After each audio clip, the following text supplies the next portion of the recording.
Hello everybody, welcome back to Cure for the Common Game. Today, in deck number 601, we're going to talk about Gadrak the Crown Scourge. This particular extended art was donated by Mr. Chris Thompson. Thank you so much, Chris. Chris is a patron. And we have a couple of new patrons that joined us. Mr. Chris Stewart and Ryan Albee. Thank you all so much for joining. But let's get into 601, shall we?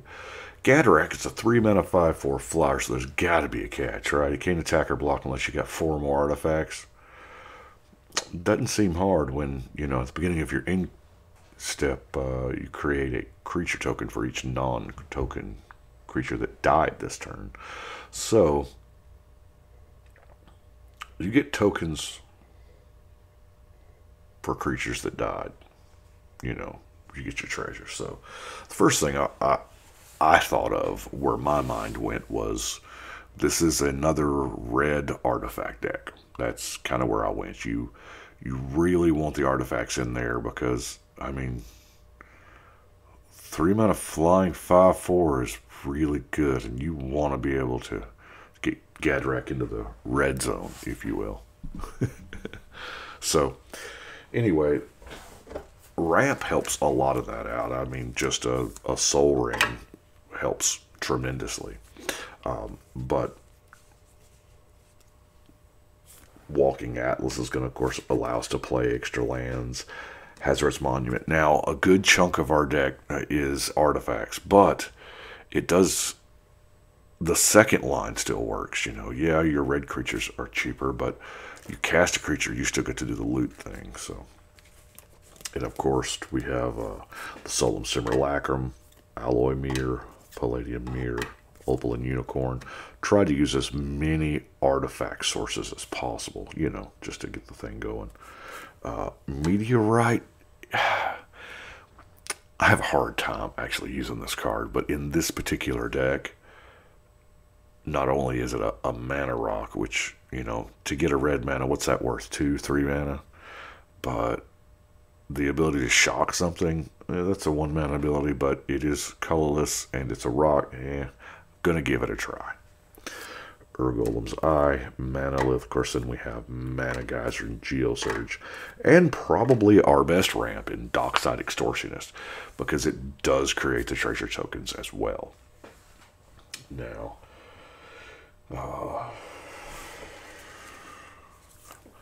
Bonder's Ornament's kind of that crossover, card draw, mana ramp, whatever, Thrill of Possibility. I love Filigree Familiar and Howling Golem. Seer Sundial. Now, this card used to be the thing. Used to be a huge thing until we started getting better and better, basically red and white card draw. But it's still good, and in this deck, works real well. Furious Rise I like, and of course Molten Psyche. So that's our ramp and our draw. So let's get into the weird stuff, shall we? I got a couple of different categories. Where do we want to start at? Now, we are playing mono red, so the Granite Grip and the Claws of Valakut kind of, if you get it on the commander, it's just, of course, you got to have the 4 artifacts for it to attack, but that's kind of, we already have a commander with evasion that's pretty cheap. And then I run across, I'll show you the last card I put in the deck because I had Granite Grip and Claws of Valakut. I know Spike Shot Goblin has no place in the deck whatsoever. But that ability just spoke to me because I it's going to deal damage to its power, and if we can stack up a, +5, +10 on it, that's really kind of good. Creature or player. Which I believe this now may say any target, so you might be able to shoot walkers with it, I'm not sure. Then I wanted to go through, like, some Core Tapper, alright? I'll tell you why Core Tapper in a second. You're tapping to put a charge counter on it, right? On a target artifact. Well, you can sack it to get 2, but that's not where we want to be at, right? And then we have Manifold Key to untap another artifact so we can get multiple charge counters. Voltaic Key, same thing, right? We got Clock of Omens, going to untap some artifacts. The one artifact we care about untapping is the Magistrate Scepter. It takes 3 charge counters. I think I have this. Did I do this in the charge counter deck way back? Anyway, Magistrate Scepter is okay on its own, but if you've got ways to untap or to add extra charge counters, it starts to become a problem. So, let's see. And, you know, also, if we're untapping artifacts, Planar Bridge is kind of a thing. We just go get what we need, like, into play. Now, Manescape Refractor, I think this may be the first time I've actually played with this one. I'm not sure. But, you know, it has all activated abilities of all lands on the battlefield, meaning anything that says before a colon and then effect, like a tap symbol or pay mana to do a thing, or, you know. So, here are the, we might as well take this time to cover the non-basic lands, you know. Rogue's Passage. I don't know that we're going to want a Rogue's Passage 2 creatures a turn, but I have Rogue's Passage my opponent's, you know, creature to make sure that they attack somebody else. Bonder's Enclave.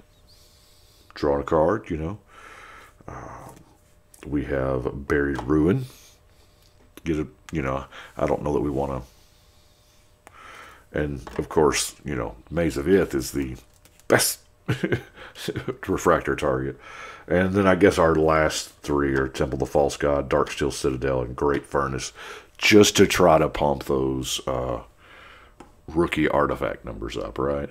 Got to pump those numbers up. Let's see. I guess let's do some creatures, shall we? Now, it was really hard not to go just, you know, dragon hoardy tribal with the treasure thing. And I think I kind of did. We got Free Jam Regent, Molten Steel Dragon, Hellkite Igniter, Covetous Dragon, Rapacious Dragon. Yeah, a lot of dragons. But there's a lot of dragons that just work with, you know, treasure or artifact or, you know. So that's the reason why I kind of went that way. But we also have Meteor Golem, Bosch, Pilgrim's Eye, or Chief of the Foundry. Let's talk about Spark Hunter Manticore, because this may be the first time I've actually put it in a deck. Planeswalkers, my official position on the topic is no Planeswalkers should never be commanders. And I playing with the Commander Rules Committee, I realize that I am not alone in that. Thank goodness they all think that way. But Planeswalkers can be a problem unchecked. Now, here in my local area, Planeswalkers don't really do that. They don't stay alive very long. Unless you've got enough time in the game to build up a nice pillow fort, and then you deploy several.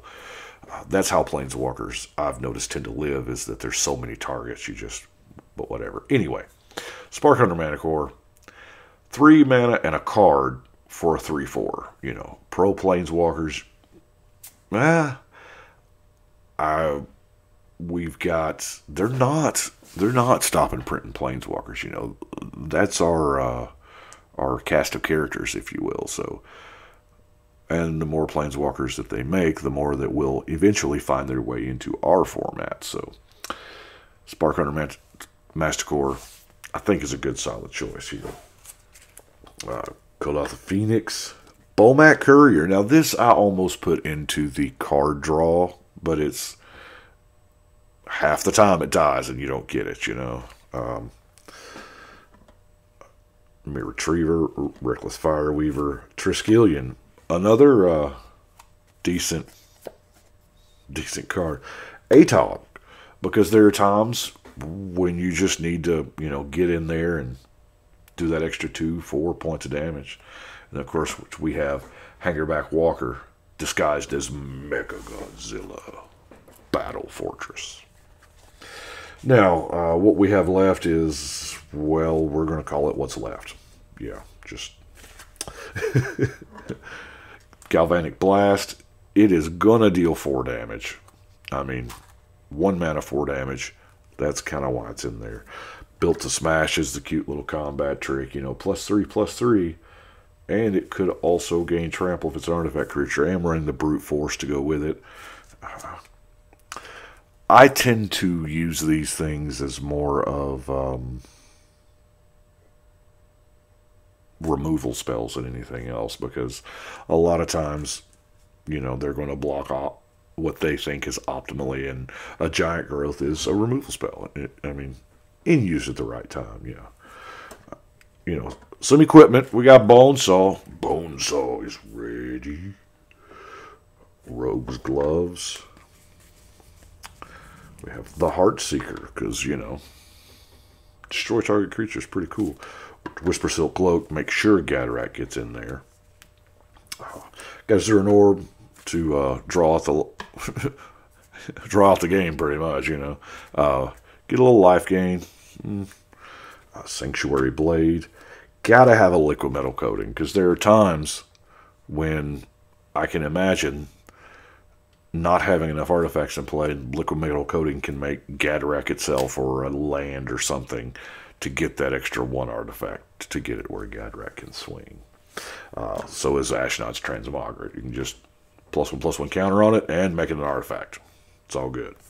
Elixir of Immortality, Treasure Map, Mob Rule, and Trash for Treasure. So, and that is Gadrak.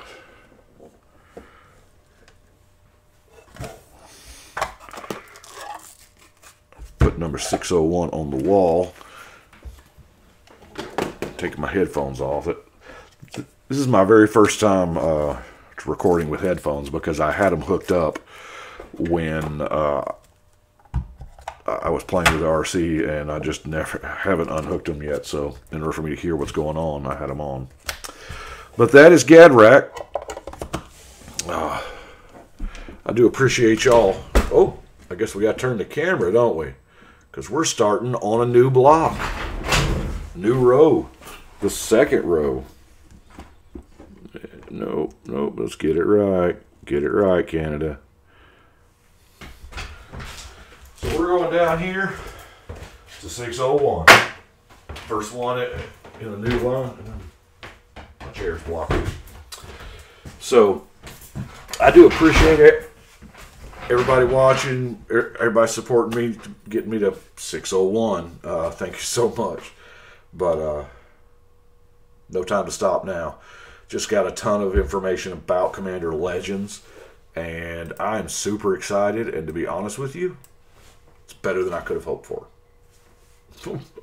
Way better than I could have hoped for. But yeah, thank y'all so much. Thank you to all the patrons. Thank you to the new patrons, Chris, Ryan, and thank you, other Chris, for actually Gadrak. So I appreciate it. If y'all would like to become a patron, you can go to Patreon. The link should be in the show notes below. And we're glad to have you. A lot of decks to build. As of right now, I have 343 left to show y'all. There are more, because they're going to keep printing Legends this year. Whew, there's a bunch. There's a bunch. Anyway, thank you so much. And y'all be safe out there. But right now, we're going to shuffle and cut.